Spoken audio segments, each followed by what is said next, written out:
నా పేరు ప్రేమ, మాది నంజంపేట, కుప్పం నియోజకవర్గం.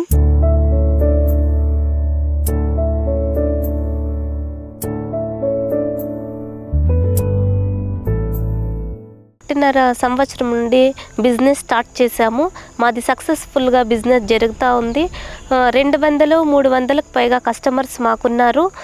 సరుకుల నిమిత్తము బంగారుపేట, బెంగళూరు నుండి తెప్పించుకునే వాళ్ళము. ఈజీ మార్ట్ వచ్చిన తర్వాత ఎక్కువ శాతం ఐటమ్స్ వాళ్ళ దగ్గర నుండినే తెప్పిస్తున్నాము. ఈజీ మార్ట్ని ఇంకా తెప్పించుకోవడం వల్ల ట్రాన్స్పోర్ట్ ఛార్జెస్ పూర్తి తగ్గిపోయినాయి. అంటే వాళ్ళు మంచి బ్రాండెడ్ ఐటమ్స్ కూడా ఇస్తూ ఉండరు. వేరే ఉత్పత్తులు మళ్ళీ వేరే ఎక్కువ బ్రాండెడ్ ఐటమ్స్ తెప్పించినా మేము సేల్స్ చేయడానికి సిద్ధంగానే ఉండాము. ఆర్డర్ పెట్టుకున్న తర్వాత ఒక 4 hours 5 hours డెలివరీ కూడా వస్తుంది. ఈజీ మార్ట్తో ఏదైనా ఈజీనే. Thank you Easy mart.